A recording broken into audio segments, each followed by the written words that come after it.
On episode 356 of Nintendo Switchcraft, we've got a little tiny quote from Nintendo. Mistakes were made. My thoughts on Cadence of Hyrule, plus the Nintendo download and your feedback. All that and more on this episode of Nintendo Switchcraft. This is Smashblock, and you're listening to Nintendo Switchcraft.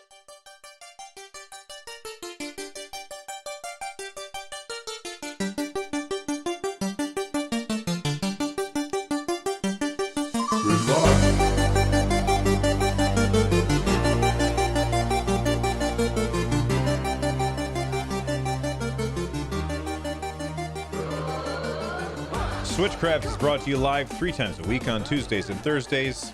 Well, usually at 3 p.m., but in the summertime, when I have a lot more of a flexible set schedule, it's whenever I get around to it, usually earlier than 3 p.m. But if you follow me on Twitter, you'll get notification when I go live.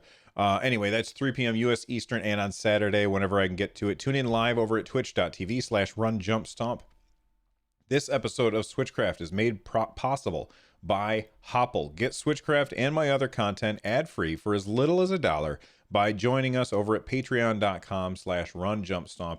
Leave a voicemail for the show by heading on over to runjumpstomp.com/voicemail from any device, and I may even play it on the show. Okay, let's start with a little quote from Nintendo. Well, excuse me, princess. Not that quote. It's a different quote. This is a more interesting quote. You know, there's been a lot of rumors going around that Nintendo, Nintendo's working on a Switch Mini, Nintendo's working on a Switch Pro. The Wall Street Journal keeps saying stuff about that. Everybody keeps parroting the Wall Street Journal about this alleged bifurcation of Nintendo's handheld and home console hybrid. What is going to happen?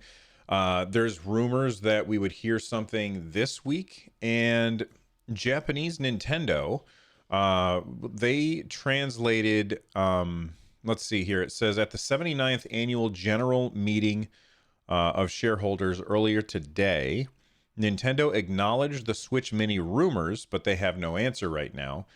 They are always in the process of developing new hardware. Let's say, I'm going to give you the quote. It says here, we acknowledge that there have been reports about this. Answering to rumors and speculation would end up stealing surprises from our customers and also be unprofitable for all of our shareholders. So we have no answer to that. As a general theory, we are always performing development on new hardware.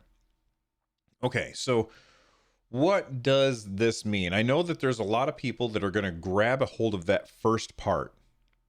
Okay, we acknowledge that there have been rumors about this. Answering to those rumors and speculation would end up stealing surprises. So there's going to be a lot of people who look at that quote, that stealing surprises part, and they're like, it's confirmed. They don't want to steal their surprise, so they're not going to talk about it. But they just basically said the Nintendo Switch Mini is in production. That's not what they said. The second part is probably the most important part. Why isn't Nintendo talking about whatever hardware that they are, whatever hardware that they are working on? Well, because if they talk about it, then sales of the current Nintendo Switch would fall really, really quick. A lot of people who are considering buying a Switch would say, I'm going to wait and see what happens. I'm not going to run out and buy a Nintendo Switch only to have the new versions come out in a month or two. So, that would absolutely nosedive sales on the Nintendo Switch, and I think that would be a huge mistake. Microsoft kind of made this mistake. Was it last year or the year before? I can't remember, but it was at E3, whenever it was. And they were like, and here is Project Scorpion or Scorpio or Scorpius. I can't remember what it was. It doesn't matter. It was the Xbox One X. So they were like, here is what's going to be the Xbox One X, Project Scorpio or whatever. And why would you buy an Xbox One with the Xbox One X coming right around the corner? most people probably wouldn't. And I feel like Microsoft made a huge blunder in announcing that before it was ready, and they killed their sales on the Xbox One and Xbox One S. So, Nintendo, apparently they know what Microsoft doesn't, that that's a bad idea. So they're not going to talk about it until they're ready to actually ship it. Of course, people are going to keep asking them about it, and this is going to be their canned response. Look, it's bad for business for us to answer these questions because we're not ready to answer these questions. And when we are ready to answer these questions, we absolutely will tell you, probably in a direct. So I don't anticipate, like, somebody's at the shareholder meeting is like, excuse me, Mr. Furukawa, could you please tell us if you're going to release the mini? Like, what do they expect? They really expect that somebody is going to, like, they're going to answer it then? Well, we weren't planning on telling anybody this, but since you asked, let's talk all about the next console from Nintendo. It just doesn't make any sense.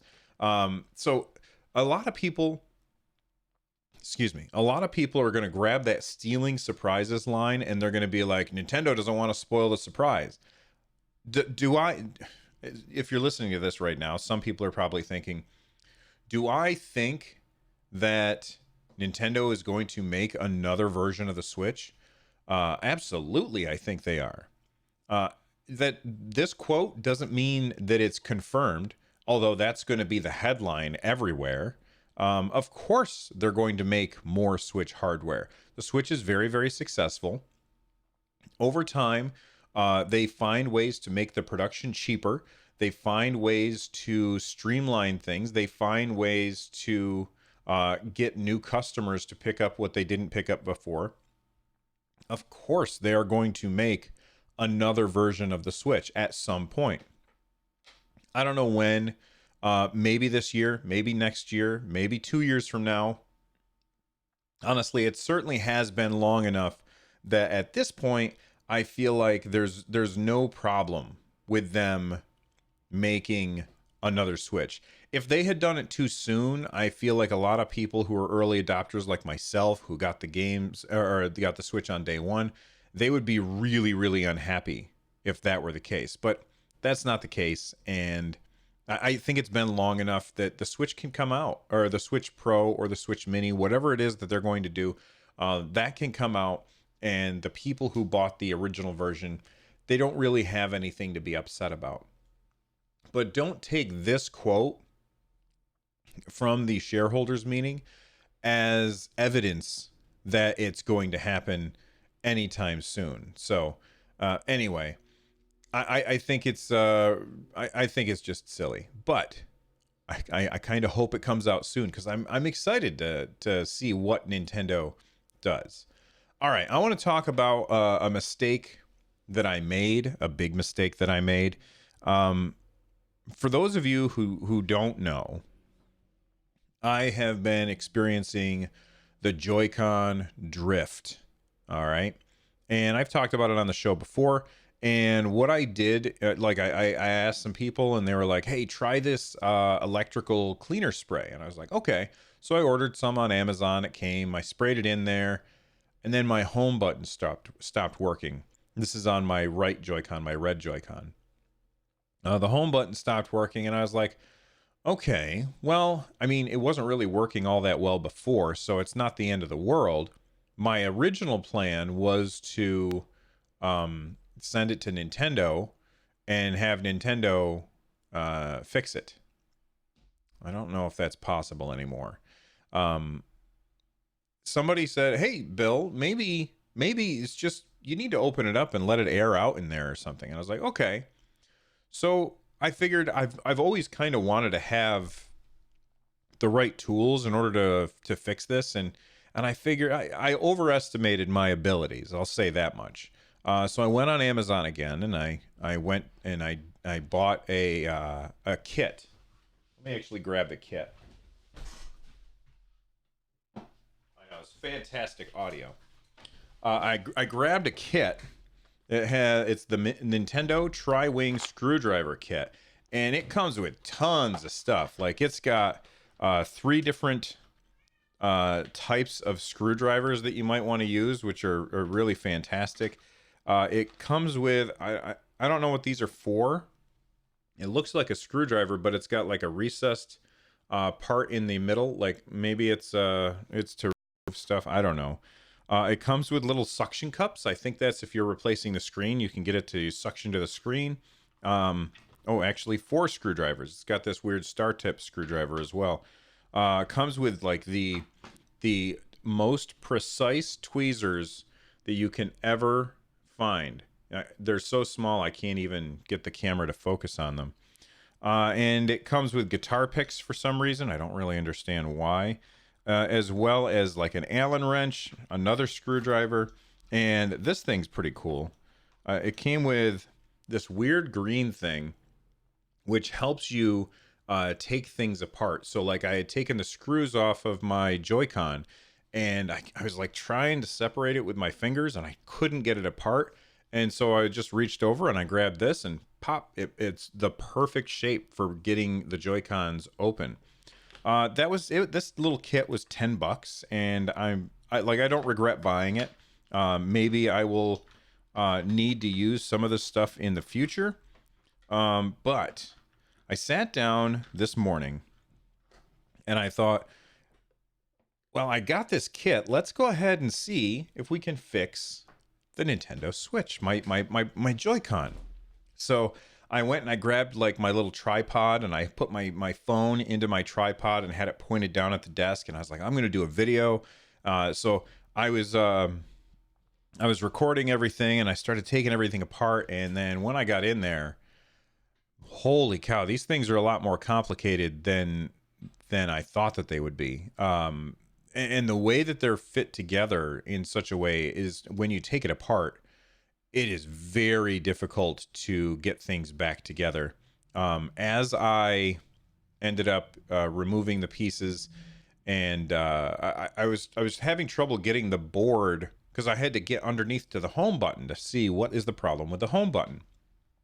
And I pulled on the board and this piece came off, and I was like, well, shoot, I have no idea where this piece goes. And then I was like, okay, well, I'll worry about that later. And then I unscrewed a couple more things, and I kept taking things apart. And now we've got problems. We've got big problems because this, I'm going to try and put this up on camera. There's my Joy-Con right there. It is in many, many pieces, and I have no idea how to put it back together. Is it a big deal? Not really. It's not a big deal. Because it was already broken. But now I can't send it to Nintendo and get them to repair it for however much that would have cost. But hey, you know what? You live and you learn.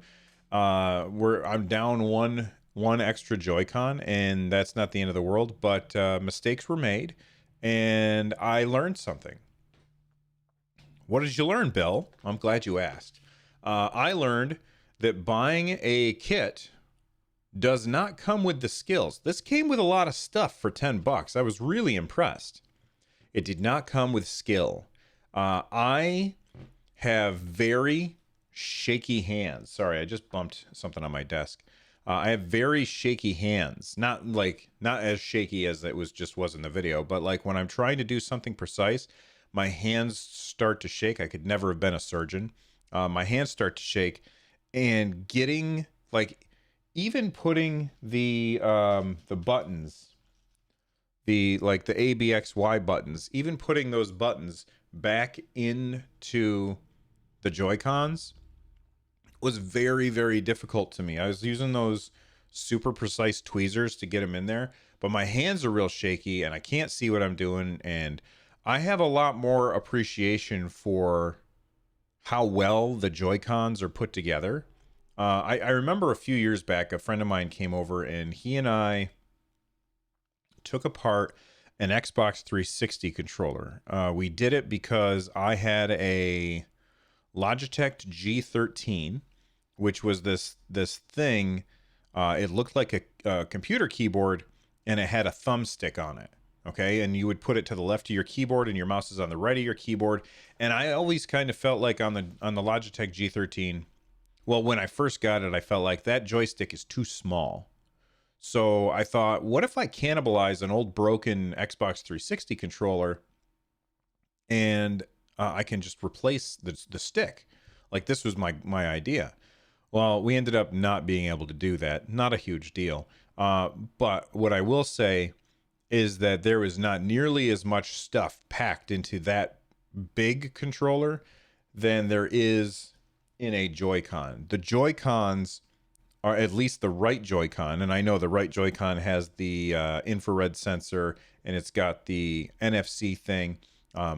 There's a lot of tech in those Joy-Cons. So, for anybody that says that the Joy-Cons are too expensive, I disagree. I think Nintendo did a good job with those. All right. Let's try and forget. I'm going to try and forget about my mistake with my Joy-Con and move on from it. And what we'll do is we're going to hear from a sponsor. And when we come back, we're going to talk all about my first experience with Cadence of Hyrule. Stick around.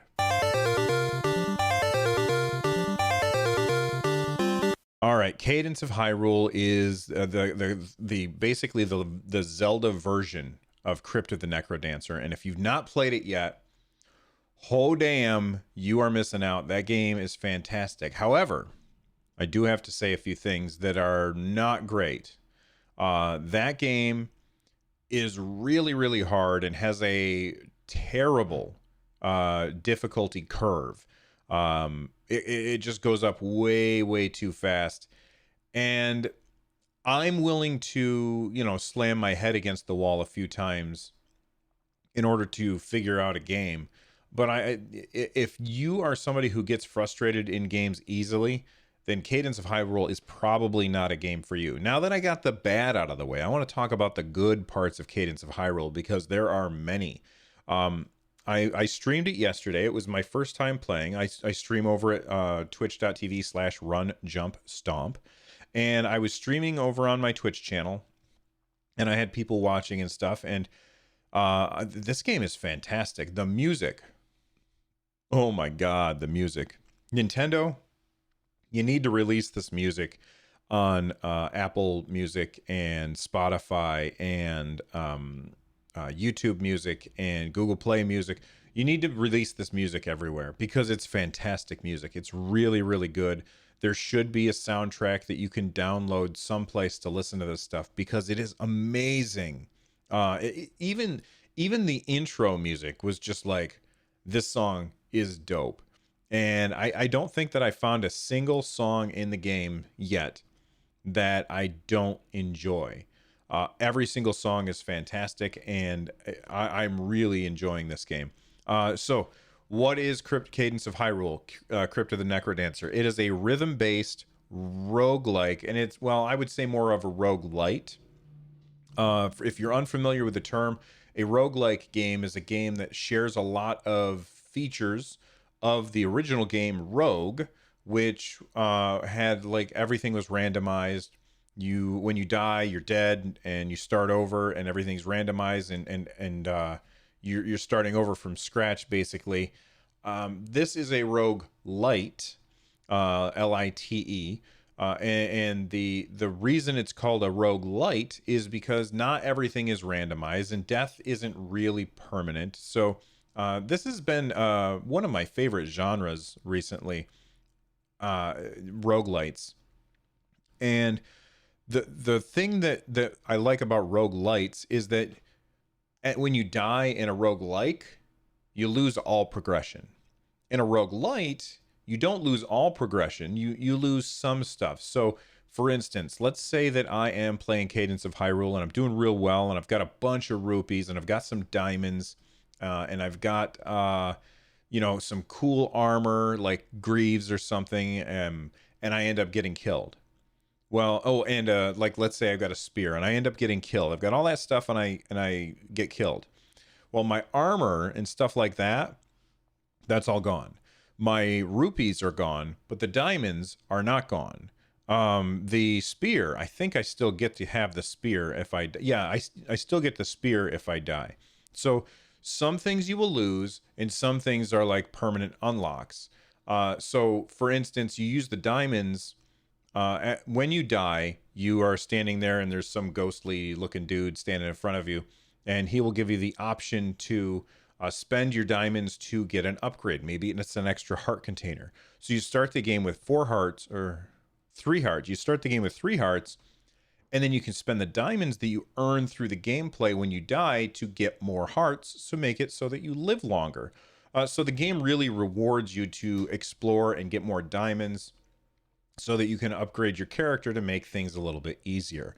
The music is fantastic.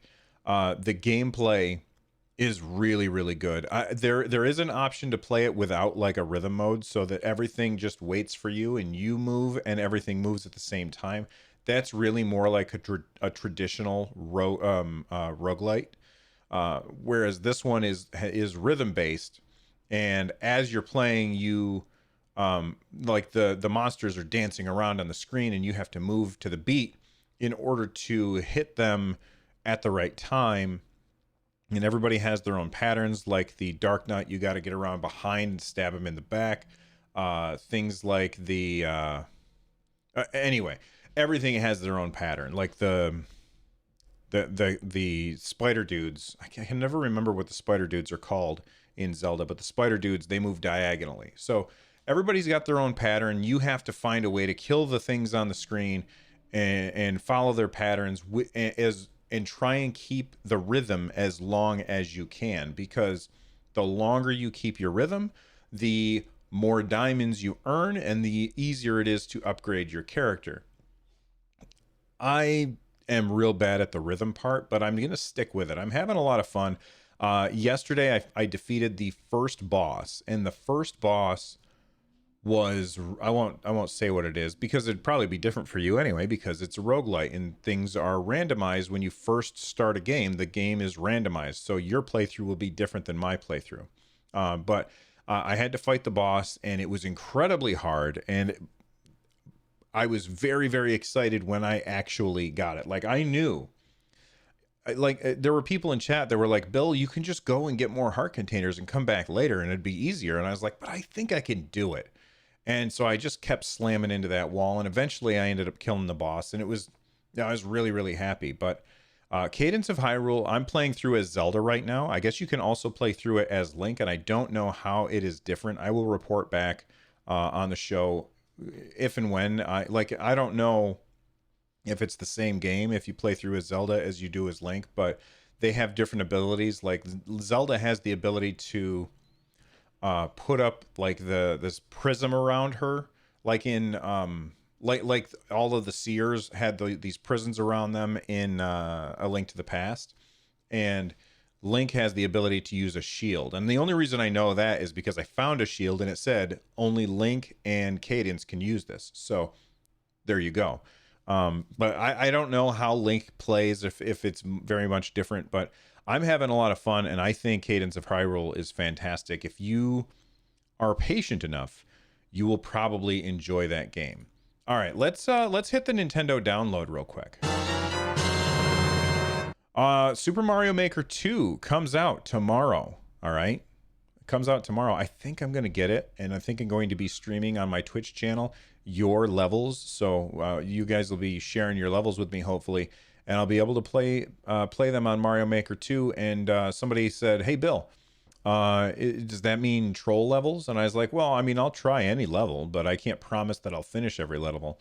Also on the Nintendo download, Dragon Quest Builders 2, Nintendo said that that's coming out on July 12th, and there is a demo version of the game coming, and that's very exciting. Other things in the Nintendo download, another site is available on June 28th. Attack of the Toy Tanks, June 28th. Bus Fix 2019. These games, oh my God. July 3rd. July 2nd is Dream Daddy, a dad dating simulator. What is going on? There's too much. I'm just assuming that game is trash based on just the title. But maybe it's not. I'm pretty sure it is, though. Headball Soccer Deluxe, June 28th. Luca, Born of a Dream, July 3rd. Maddening Euphoria, June 28th. Ovivo is on July 3rd. Rally Rock and Racing is on June 28th. June 28th also is going to have Real Drift Racing, so only one of those will win. July 1st is Redneck Ski Shooting. July 2nd is Red Faction Guerrilla Remastered. Red Faction Guerrilla is a game I played a lot on PC back in the day. It had destructible environments, and I remember digging in very, very deep holes in the walls with a rocket launcher and then hiding there and waiting for people to come by. That was a really great game.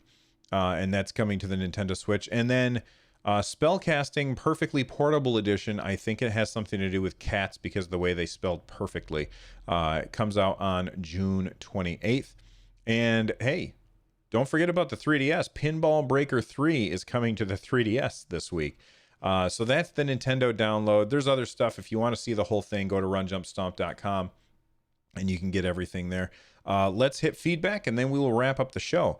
Rascal tweeted at me. They said, at Run Jump Stomp, it's just my opinion, but I don't think you should merge Run Jump Stomp podcast into the Nintendo Switchcraft feed. If people want to listen to it, subscribing to Run Jump Stomp feed is a one-time thing versus deleting the RJS episode each time from a combined feed. Hashtag Nintendo Switchcraft. I will take that information into consideration. I'm still thinking about whether or not I'm going to do it or not. Anyway, thank you for the feedback. If you want to become a part of the community, you can join us over at runjumpstomp.com/Discord. You can also watch the show live over at twitch.tv/runjumpstomp. You can get a hold of me like Rascal did at runjumpstomp on Twitter. Use the hashtag Nintendo Switchcraft. If you're looking for ways to support the show, stop by runjumpstomp.com/thank you. And for more content like this, check out runjumpstomp.com/shows. The music you are listening right now, or any second now, is Corneria Star Fox remix by Noteblock. I'm out of here. I'll see you guys next time. Thank you for hanging out with me. Bye-bye.